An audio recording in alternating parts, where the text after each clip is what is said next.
Hola hermano Vicente, ¿cómo estás? Bien, bien, Enrique, ¿y tú? ¿Qué andamos? Saludos. Oye, fíjate que me han preguntado cómo pecamos con el primer mandamiento. Contra el primer mandamiento, ¿verdad?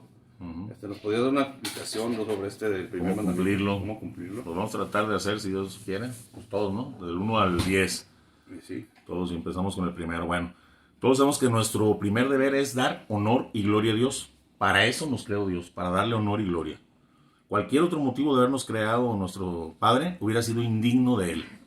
Y en segundo lugar nos creó, también sabemos, para ser eternamente felices con Él. Pero esta es una razón secundaria, el ser felices eternamente con Él. Es la consecuencia de cumplir el primer mandamiento, que es dar honor y gloria a nuestro Padre Dios. Este primer mandamiento nos recuerda esta obligación. Nos dice así: yo soy el Señor tu Dios, y no tendrás dioses extraños ante mí. Esta es una forma resumida, pero podemos verla completa, por ejemplo, en el libro del Éxodo, que nos dice: yo soy Yahvé tu Dios, el que te sacó de Egipto, país de la esclavitud. No tendrás otros dioses fuera de mí. No te harás estatua, ni imagen alguna de lo que hay arriba en el cielo, abajo en la tierra y en las aguas debajo de la tierra. No te postres ante esos dioses ni les sirvas, porque yo, Yahvé, tu Dios, soy un Dios celoso, que pido cuentas a hijos, nietos y bisnietos por la maldad de sus padres, que no me quisieron, pero me muestro favorable hasta 1000 generaciones con los que me aman y observan mis mandamientos. Los mandamientos sirven para ayudar a nuestra memoria, y los mandamientos están dichos en forma negativa, digámoslo así, o sea, lo que no se debe de hacer, ¿sí? Pero en forma positiva debemos de hacer actos contrarios a lo que no se debe hacer. ¿Sí me explico? No robarás. Bueno, entonces al contrario, voy a hacer actos que vayan en contra de no robarás. ¿Sí me explico? No te postrarás ante otros dioses. Lo contrario, daré culto al verdadero Dios. ¿Sí?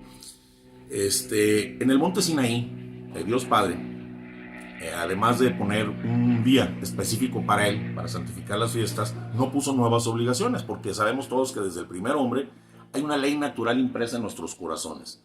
Esta ley nos exige, pues, darle culto a Dios, practicar la justicia, practicar la verdad, practicar la castidad y las demás virtudes morales, ¿verdad? Lo único que Dios hizo fue grabar en unas tablas de piedra con Moisés lo que ya estaba escrito en la ley natural de nuestros corazones. Él solamente nos dio una lista, pues, de los pecados más graves contra las virtudes más importantes. Por ejemplo, la idolatría, que es contra la religión; la profanación, que es contra la reverencia; el homicidio y el robo, que es contra la justicia; el perjurio, que es contra la verdad y contra la caridad, ¿verdad?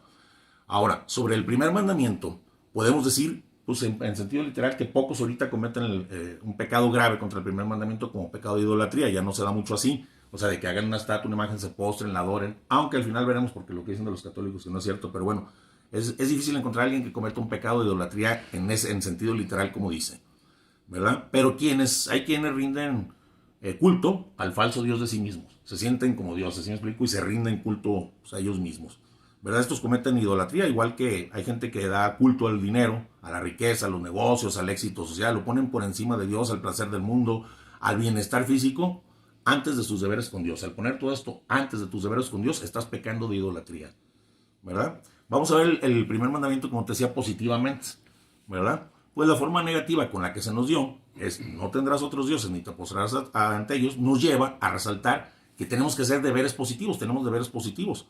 Por eso, el no cometer idolatría nos lleva además a ofrecer a Dios el culto que le es debido. Esta obligación positiva es mucho más que solamente me voy a abstener de la idolatría. No, tengo que darle culto al verdadero Dios. Y es que llevar una vida virtuosa requiere mucho más que nada más abstenerse de los pecados. Pues la virtud es como las monedas, que tiene ahí el sello, tiene dos caras, ¿verdad? Evitar el pecado es una cara, es el aspecto negativo. Y la otra, el positivo, es hacer buenas obras contrarias a las malas que no hicimos. Así entonces, por eso te decía, no es suficiente no postrarnos ante los ídolos, sino que debemos de dar culto todo el tiempo, constantemente, al único Dios, ¿verdad? Ahora, ¿cómo podemos dar culto a Dios? Esa es la pregunta para cumplir bien este mandamiento.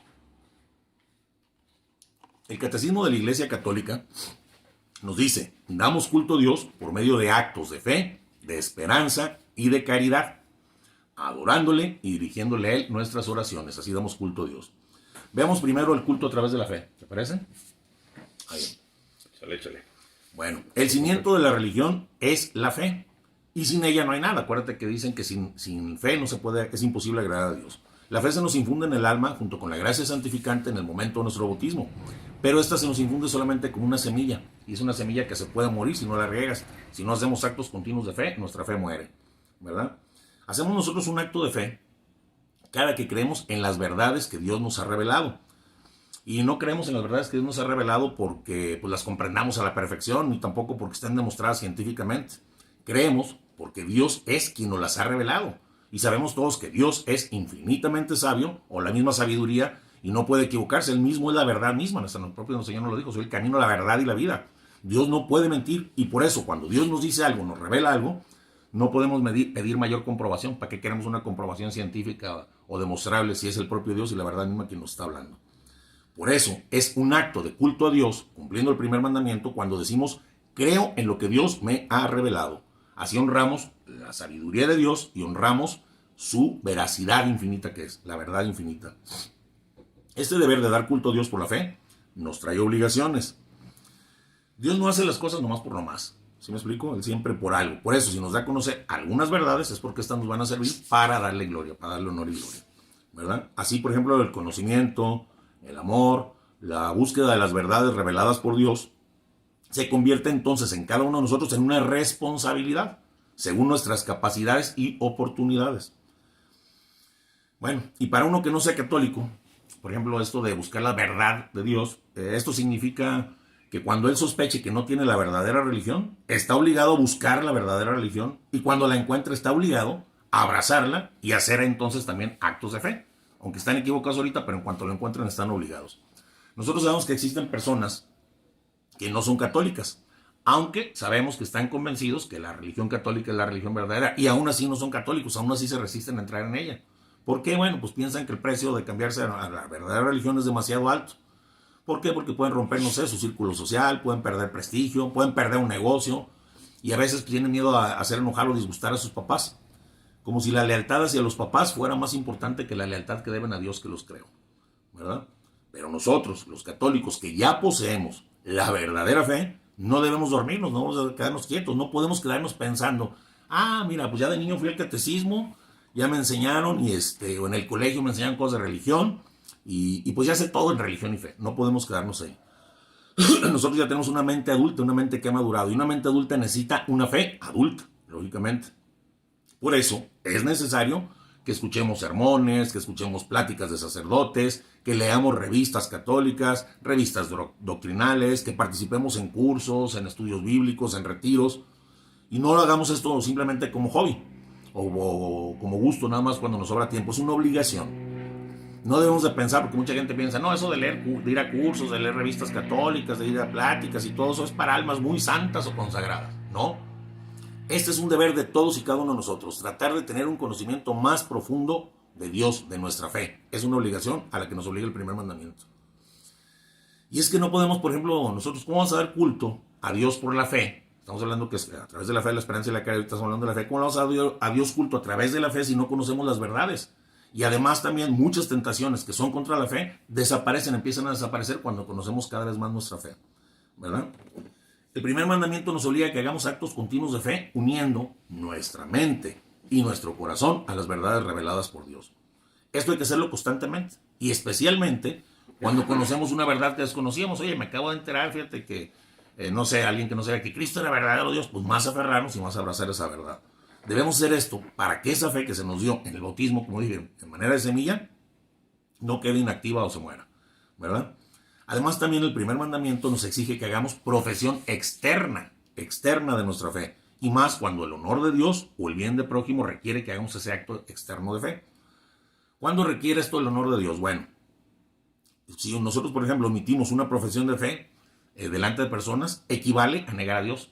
¿Sí me explico?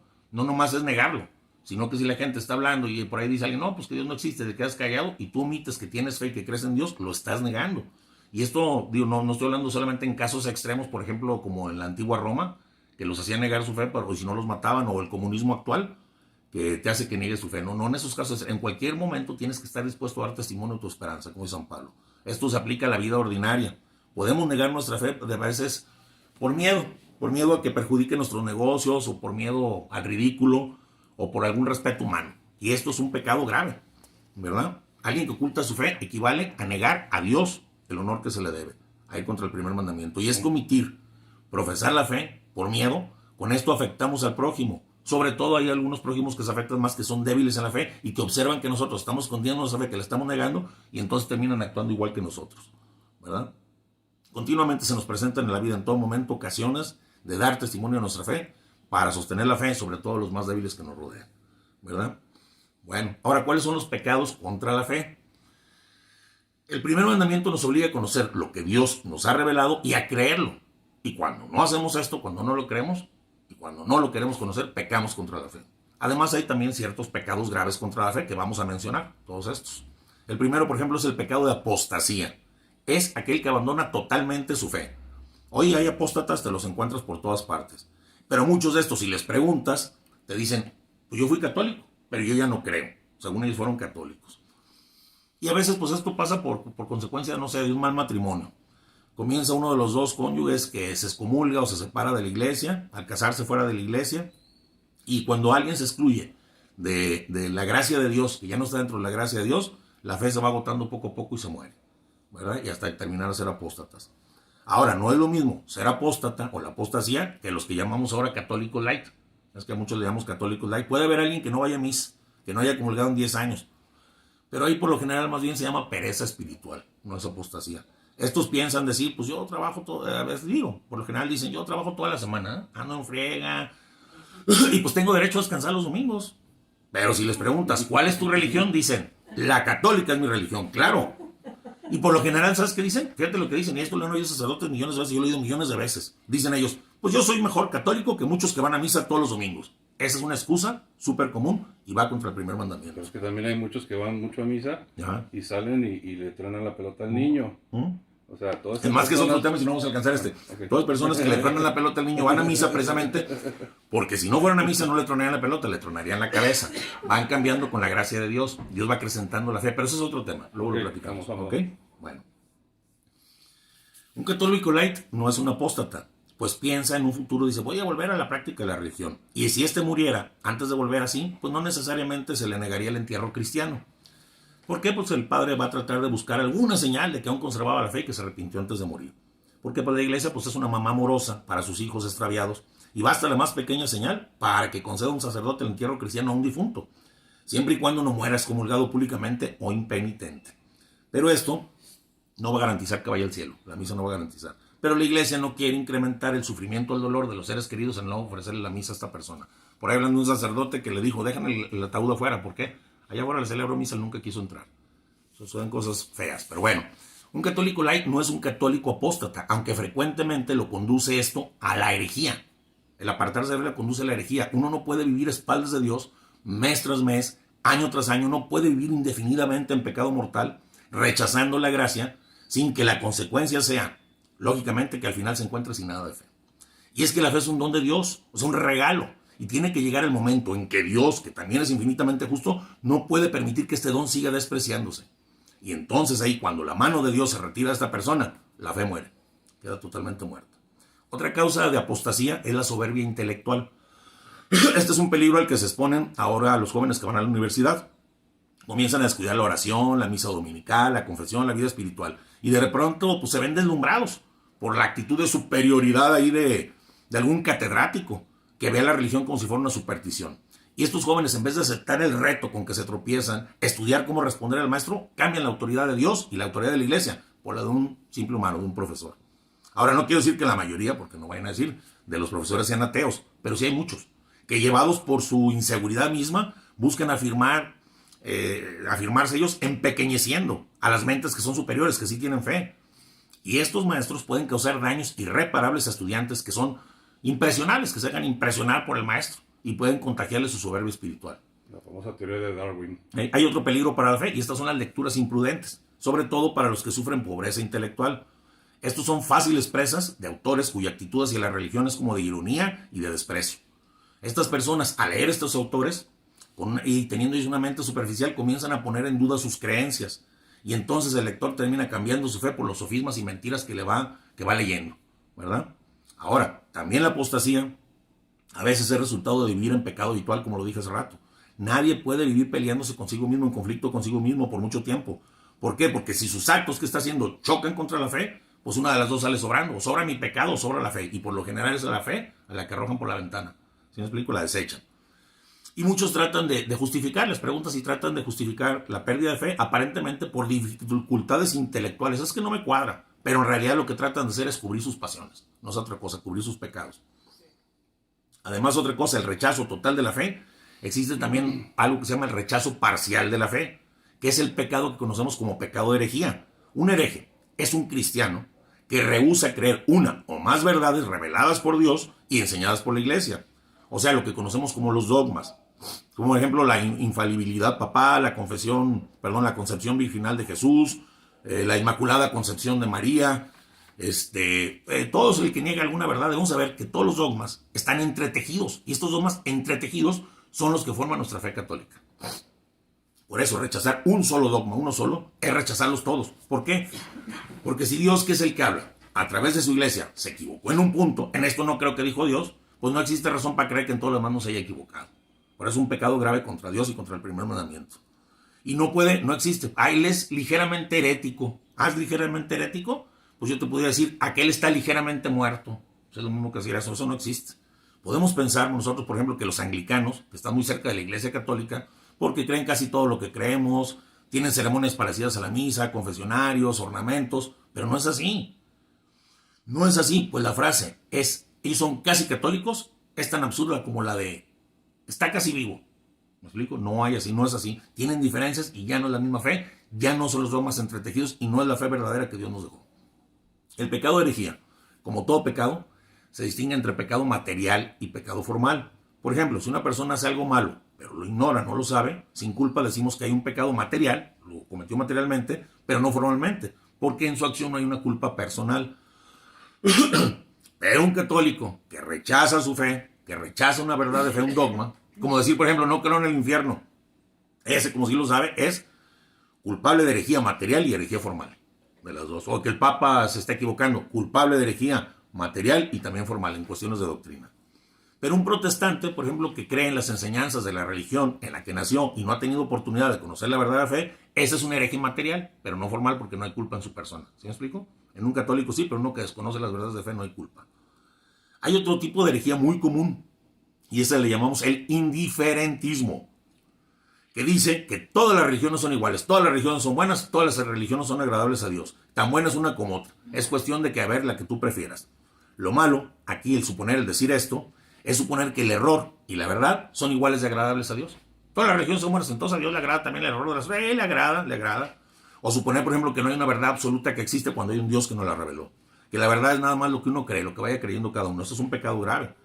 Si creyéramos nosotros que una religión es tan buena como otra religión, lo siguiente sería, pues ninguna religión vale, porque ninguna fue establecida y aprobada por Dios. O sea, vamos a eso. Este indiferentismo está arraigado más en los países que se dicen open mind, países de mentalidad abierta, ¿verdad? Ahí es donde está más arraigado. Confunden el indiferentismo con la democracia, porque la democracia pues pide, al igual que la caridad cristiana, el respeto a la conciencia del prójimo y sus convicciones, aún sabiendo que son equivocadas. Pero la democracia no nos pide decir que el error no importa. Permite que caigan, pero no es el error, sí importa, y hay verdades. Que es igual el error a la verdad, eso no es cierto. Por eso el católico que baja la cabeza cuando alguien dice no importa lo que uno crea, lo que importa son sus obras, es culpable de un gran pecado contra la fe, ¿verdad? El indiferentismo, fíjate, puede predicarse tanto por acciones como por palabras. Por eso está mal que un católico participe, otro pecado grave, en celebraciones religiosas no católicas con los hermanos separados. Porque participar en esas ceremonias es un pecado contra la virtud de la fe. Pues nosotros sabemos como Dios quiere que nosotros le demos culto, ya lo sabemos. Y por eso es grave dárselo de otras formas que son creadas por hombre en vez de dárselo de una forma creada por él, ¿verdad? Ahora, esto no significa, por ejemplo, que un católico no pueda hacer oración junto con un hermano separado, pero no deben de participar activamente en las celebraciones de ellos, en las celebraciones públicas. Un católico sí puede asistir, por ejemplo, pero sin participar a un servicio religioso no católico, cuando es por caridad, por amor, por ejemplo, como el asistir a una boda, a un funeral de un amigo protestante que no es católico, pero al no participar, todos sabrán que su presencia es por amor a la persona y no porque creen esa religión. Muchos no comprenden esta actitud de los católicos, que no participamos activamente en las celebraciones de los hermanos separados, porque algunos ministros protestantes, fíjate que sí se intercambian púlpito. Usted venga a predicar y yo voy a predicar a su parroquia, pero esto los sacerdotes no lo hacen, se rehusan a hacerlo. Y esto los hermanos de parados los dicen, esos son intolerantes. Y no es así. A veces también ha pasado que vas con un vecino que no es católico, te acompañó, o sea, a una misa de Navidad para conocer. Y después te va a decir, oye, yo te acompañé en misa de Navidad, ¿por qué tú no puedes venir a un servicio mío de Pascua? Y no entienden cuando le decimos que no.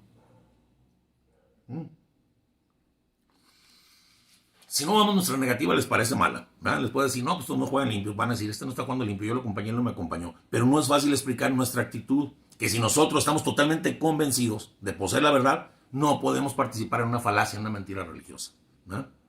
Cuando un protestante da culto a Dios en su templo, él cumple lo que cree, que es voluntad de Dios, y por equivocado que está haciendo lo que él cree, y eso está bien y puede comprenderlo Dios. Pero un católico no puede agradar a Dios si con su participación proclama que el error y la verdad es lo mismo, que no importa, ¿verdad? Bueno, eso fue a través de la fe. Veamos a través de la esperanza cómo darle culto a Dios. Dicen los niños, mi papá lo arreglará, mi papá todo puede hacerlo. Eso se lo preguntaré a mi papá, él lo sabe todo. Y por lo general, pues los papás nos conmovemos por la confianza de nuestros hijos hacia nosotros, en nuestra sabiduría supuestamente y poder, aunque a veces esta confianza de los hijos nos puede poner en apuros, porque a ver, no sabemos nada y ahora que le digo si tiene su confianza puesta en mí, somos limitados. Y sería extraño que un papá nos sintiera contento, complacido por la confianza de sus hijos. Pues así Dios, aquí podemos ver que un acto de esperanza da culto a Dios, pues expresa nuestra confianza en Él como papá amoroso, omnisciente, todopoderoso, tanto si nuestro acto de esperanza es interior como exterior. Con la esperanza alabamos el poder de Dios, la fidelidad, la misericordia de Dios, le damos culto y así cumplimos un deber del primer mandamiento. Cuando hacemos un acto de esperanza afirmamos que el amor de Dios es tan grande que Él mismo se ve obligado con promesa a llevarnos al cielo si nosotros queremos, ¿verdad? Afirmamos que su misericordia sin límites está por encima de nuestras debilidades humanas y sabemos que con la ayuda de su gracia podemos vencer y obtener el perdón de nuestros pecados y podemos obtener la vida eterna. Pero es necesario que nosotros hagamos lo que está de nuestra parte, porque mucha gente, tengo la esperanza de Dios me va a llevar. Debemos hacer todo lo que podamos. Sabemos que no debemos ni podemos hacer todo, pero sí lo que podamos. Esto es necesario, porque al hacer un acto de esperanza, reconocemos que no perderemos el cielo si no es por nuestra culpa. Si nos llegamos a condenar, no será mala suerte, o accidente, o Dios no cumplió su promesa. No, será porque preferimos nuestra voluntad a la de Dios, porque deliberadamente nos hemos apartado de Él, ¿verdad? Ahora, ¿cuáles son los pecados contra la virtud de la esperanza? Bueno, el primero es la omisión. Es decir, esperar todo y absolutamente de Dios. Yo no voy a hacer nada y que Dios me salve. En vez de casi todo. Recordemos, tú haz tu casi nada y Dios hará su casi todo. Porque si tú no haces tu casi nada, Dios tampoco hará su casi todo. Ayúdate que yo te ayudaré. Dios nos da a cada uno, fíjate, las gracias necesarias para salvarnos, pero tenemos que cooperar con su gracia. Si no cooperamos con la gracia de Dios, la gracia no hará lo propio. Dios espera que cada uno, con la ayuda de su gracia, se mantenga apartado de los peligros. Si no hacemos lo que está en nuestras manos y asumimos la postura de evitar el esfuerzo pensando, pues como Dios me va a llevar al cielo, que le haga como puede que me lleve, ¿verdad? Si actuamos así, nos volvemos culpables de otro pecado que es contra la esperanza, que se llama pecado de presunción. Por ejemplo, un hombre que va cada vez a un bar y termina de ir a borrachísimo, sale de ese bar bien borracho, y sabe que no debe ir, pero pasa otro día y dice, bueno, voy a entrar ahora y saludaré nada más a los muchachos. No me voy a emborrachar. Y aunque esta vez no se emborrachó, se expuso a una ocasión de pecado, tratando de arrancar gracias de Dios a las que no tiene derecho. Aquí él se vuelve entonces culpable de un pecado de presunción al exponerse imprudentemente al peligro. O una chava que sabe que siempre que sale con cierto muchacho peca, pero dice, bueno, hoy voy a salir con él y no voy a pecar. Es un peligro innecesario por lo que se expone a una ocasión de pecado cometiendo un pecado de presunción, para que quede claro la misión y la presunción, ¿verdad? Además de la presunción también hay otro pecado contra la esperanza y es la desesperación. Esta es opuesta a la presunción. ¿Por qué? Porque mientras la presunción espera todo de Dios, la desesperación espera muy poquito de Dios. Entonces es totalmente contrario. Un ejemplo, por ejemplo, aquella persona que dice, he pecado tanto que Dios ya no me puede perdonar. Aquí se hace un grave insulto. Insulto a la infinita misericordia y amor de Dios. Judas ahorcándose es el retrato o la foto del pecador desesperado. Para la mayoría de nosotros, no es muy común que nos desesperemos en ese sentido, ¿no? Dice, yo no me desespero y sí confío en Dios en eso. Pero en otros sí. Por ejemplo, cada vez que nosotros pecamos para evitar un mal que nos imaginamos nos puede venir, como decir mentiras para salir de un problema, usar anticonceptivos para evitar más familia porque a lo mejor no vamos a tener para comer, ahí estamos faltando a la esperanza. No estamos confiando en Dios y su providencia, que nos dice que si hacemos lo que Él manda, Él cuidará las consecuencias. Entonces tenemos desconfianza, voy a hacer esto porque si lo hago, me va a ir mal y Dios no me va a ayudar. Es un pecado grave contra la esperanza. Bueno, Ok, ahora vamos a ver el último. También tenemos que dar culto a Dios por el amor. Honramos a Dios con nuestra fe y con nuestra esperanza, eso lo sabemos. Pero encima de todo lo honramos con nuestro amor. Hacemos actos de amor a Dios. Esto lo hacemos internamente, con la mente y con el corazón. O externamente, con las palabras y los actos. No oigo, perdón. Ah, es que me confundí acá. Externamente, con palabras y actos, manifestando que lo amamos por quien es. Debemos manifestar amar a Dios por quien es, no por lo que nos da. Esto es muy importante. Lo amamos solo porque Él es infinitamente amable. El amor a Dios, como todo amor, no debe ser un sentimiento. El amor debe residir y estar siempre en la voluntad, no en las emociones. Puede ser, por ejemplo, que alguien en el ámbito de las emociones se sienta frío hacia Dios. No siento nada, voy a misa, lo veo y no siento nada. Pero tiene un profundo amor hacia Él. Pues lo que constituye el verdadero amor a Dios no es sentir nada hacia Dios, sino es conformarse y hacer su voluntad. Eso lo decía nuestro Señor Jesucristo. Aquellos que dicen que me aman, hagan mi voluntad. Como yo digo que amo a mi Padre y hago su voluntad. Si hacemos todo lo que Dios nos pide, solo porque Él quiere, y evitamos todo lo que Él no quiere, solo porque Él no lo quiere, lo amamos profundamente, independientemente si sentimos algo o no por Él. Hay gente que es indiferente en el sentimiento, pero lo ama más que aquellos que dicen siento muy bonito hacia Dios. Ahora, si nuestro amor es verdadero, es natural entonces también que amemos a todos los que Él ama, a todas las almas que Él ha creado y por las que nuestro Señor Jesucristo murió, a excepción de los condenados, eso sí. Si amamos al prójimo por amor a Dios, no hay necesidad de que este prójimo sea amable. Pues ayudaría mucho, ¿no? Que el prójimo fuera amable, pero no hay necesidad, porque pues sería menos meritorio para nosotros. No importa si es atractivo, feo, listo, inteligente, no importa nada de eso, porque nuestro amor a Dios nos lleva a buscar que todos alcancen el cielo y debemos hacer todo para ayudarles. El amor al prójimo, igual que el amor a Dios, no reside en las emociones, es igual, sino que reside en la voluntad. Podemos sentir antipatía total hacia alguien y tener un amor sobrenatural por él enorme que se manifiesta en desearle el bien mediante la salvación de su alma, el rezar por él, el perdonarlo, el rechazar el rencor, el rechazar la venganza hacia esta persona. Es lógico que nadie disfruta cuando alguien abusa de él o lo engaña, y Dios no nos pide que disfrutemos de eso. Lo que nos pide es que deseemos la salvación del pecador, aunque nos haya lastimado. Pecamos nosotros contra la caridad cuando omitimos un acto de caridad conscientemente. Además, también todos nosotros tenemos obligación de hacer actos de caridad en las tentaciones, que solo pueden vencerse con un acto de amor. Al mal vénsele con bien. Por ejemplo, en una tentación de odio, estamos obligados a hacer actos de caridad, ¿sí? Contrarios. Y estos actos es muy necesario hacerlos, sobre todo en el momento de nuestra muerte. Perdonar a todos, hacer actos de amor con aquellos que estamos peleados. Bueno, es que lo que pasa es que en primer lugar, contra la caridad que está, contra el amor, pues está el odio. Ahora, no es lo mismo sentir disgusto contra alguien, enojarnos con alguien, que el odio, porque el odio es un espíritu de rencor, de venganza, es desearle el mal al otro, o gozarnos en que le vaya mal en su desgracia.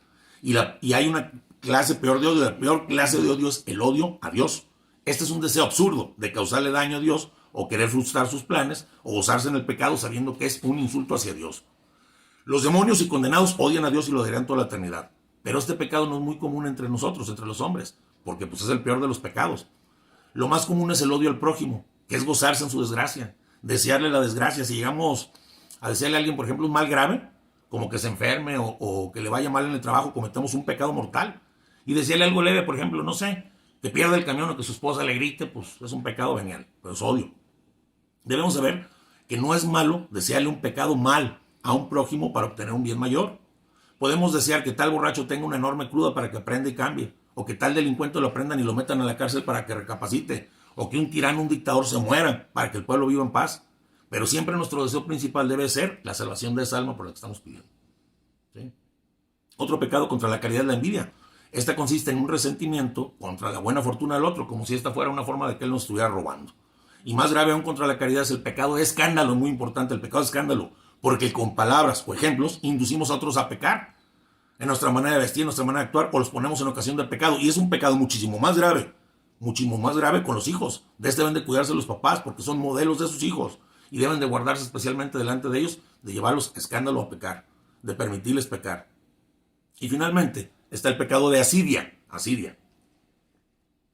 Este pecado es pecar contra el amor sobrenatural que nos debemos a nosotros mismos. Es la pereza espiritual por la que despreciamos nosotros los bienes espirituales como la oración, la misa, los sacramentos, porque nos causa mucho esfuerzo realizarlo, ¿verdad? Bueno, ok. Ya hablamos fe, esperanza y caridad. Vamos a dar otros pecaditos rápidamente para terminar. Vamos a ver otros dos pecados graves contra el primer mandamiento. Si estos se llaman sacrilegio y superstición. Por ejemplo, si nuestra fe es profunda y viva, no existe peligro de caer en sacrilegio. ¿Qué es el sacrilegio? Maltratar a personas o lugares consagrados. Esto, en su forma más leve, proviene de una falta de reverencia de lo que es de Dios, de lo que pertenece a Dios, y en su máxima gravedad el sacrilegio viene del odio a Dios y todo lo que es de Dios. Hemos visto los terribles sacrilegios que hacen los comunistas, convirtiendo a veces los templos hasta en establos, torturando sacerdotes, encarcelándolos y a veces matándolos, y muchas veces pisotean las escrituras. Esto es un sacrilegio muy grave. Mira, hay tres tipos de sacrilegio, rápidamente. El maltrato de un consagrado religioso se llama sacrilegio personal. El profanar un lugar dedicado por la iglesia se llama sacrilegio local. Y el usar malas cosas, como sacramentos, Biblia, vasos y ornamentos, todo lo consagrado bendecido para el culto a Dios, se llama sacrilegio real. Si el sacrilegio es deliberado y de materia grave, como recibir un sacramento indignamente, es un pecado mortal. Una mala confesión o recibir la Eucaristía es pecado mortal, después de una mala confesión. Aunque sí, este sacrilegio sería venial si no tiene pleno conocimiento. Como hemos dicho siempre, tienes que tener pleno conocimiento. O también puede ser venial, por ejemplo, en el caso de que un laico, por pura curiosidad, agarre un cáliz sagrado y no sabe que lo está maltratando, no puede ser venial, si no lo hace con intención. Pero si tenemos nosotros una fe sana y no cometeremos jamás un sacrilegio, y esto no nos causa problema, los católicos no nos causa problema. Bueno, pues para la mayoría de nosotros es muy importante mostrar reverencia a los objetos religiosos que usamos. En nuestras casas, por ejemplo, guardar el agua bendita en un recipiente limpio, en un lugar adecuado, manejar la Biblia con reverencia, tenerlas en un sitio adecuado, quemar los rosarios y los escapularios rotos en vez de echarlos a la basura, pasar por alto defectos y debilidades de los sacerdotes que nos agradan, conducirnos con respeto en la iglesia, especialmente en las bodas y bautizos, cuando se visten las mujeres tremendamente dando escándalo, o porque por la imagen social, ¿verdad? Y eso los puede llevar a descuidar esto. Y veamos por último, la superstición. ¿Llevas un amuleto en el bolsillo? ¿Un billete de $1 en la cartera? ¿Tratas de tocar madera cuando ocurre algo que supuestamente da mala suerte? ¿Tienes un espantasueños en tu auto en la puerta de tu casa? ¿No te gusta sentarse y ser el número 3 en la mesa? Si te cruzas con un gato negro en tu camino andas intranquilo. ¿Evitas pasar por debajo de una escalera? Bueno, son miles más. Si puedes responder no a esto y a todas las supersticiones populares, entonces eres una persona bien equilibrada en fe y razón. La superstición es un pecado grave contra el primer mandamiento, porque atribuye a personas y cosas creadas poderes que solo pertenecen a Dios, y el honor que se le debe a Él se desvía hacia una criatura. Sabemos que todo lo bueno nos viene de Dios y no de una pata de conejo, de un cuarzo o un Buda. Nada malo puede suceder si Dios no lo permite. Y si lo permite es porque de algún modo contribuye a nuestro fin último, que es el cielo. Por eso ni derramar sal, ni romper un espejo, ni el número 13 va a traer mala suerte. Pues Dios no se duerme ni da libertad al demonio amplia, ¿verdad? Además, solo Dios conoce de modo absoluto el futuro contingente. Todos podemos predecir acontecimientos por los datos que conocemos. Sabemos a qué hora nos levantaremos mañana si es que vivimos y ponemos el despertador. Sabemos lo que haremos el fin de semana. Los astrónomos pueden predecir la hora exacta en que saldrá y se pondrá el sol dentro de 5 años, si el mundo no acaba antes. Pero solo Dios puede conocer el futuro con certeza absoluta, tanto en lo que depende de su voluntad como lo que procede de nuestro libre albedrío.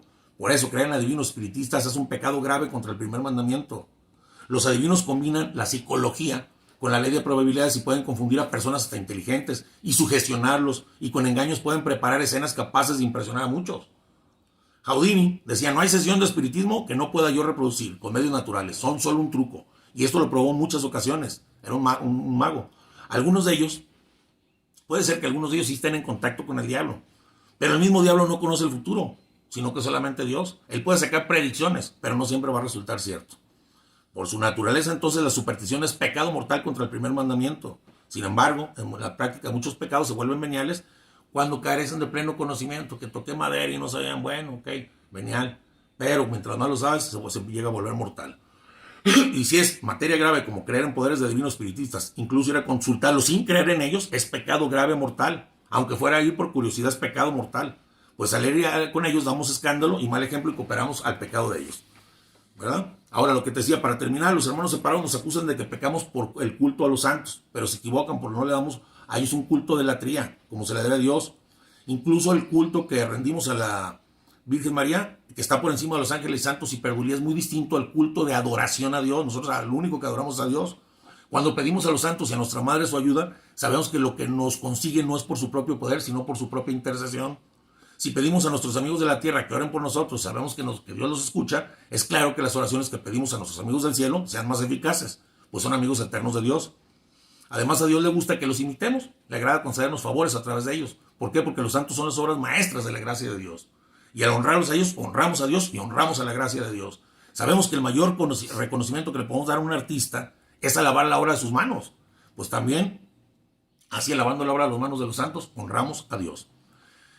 Nosotros honramos estatuas y pinturas de santos y veneramos reliquias, pero no las adoramos. Es como alguien que pone flores diario ante la foto de su mamá que ya murió. Él no adora ese retrato, sino que le recuerda a su mamá, para que esto nos quede muy claro.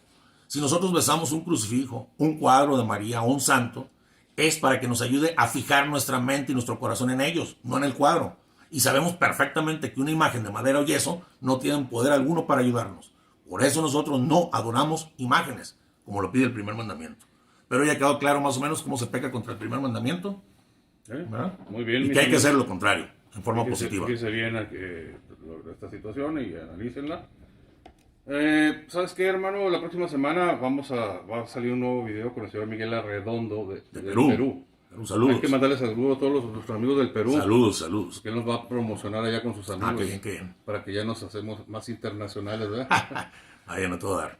Pues bueno, como siempre, ¿algo más que agregar, hermano? Pues nada más, hermano, vamos a tratar de irnos con los 10 mandamientos uno por uno, porque a veces por desconocimiento pecamos, se convierte en un pecado material más no formal, pero tenemos que tener ese conocimiento, no nomás por no cometer las cosas, sino para agradar a aquel que nos dio la vida. Eso hemos venido a darle culto, honor y gloria a Dios, y por eso, como consecuencia, gozar de la vida eterna con Él. No es una fiesta, no venimos a una fiesta esta vida, venimos a amar, a servir a Dios y gozar de Él eternamente.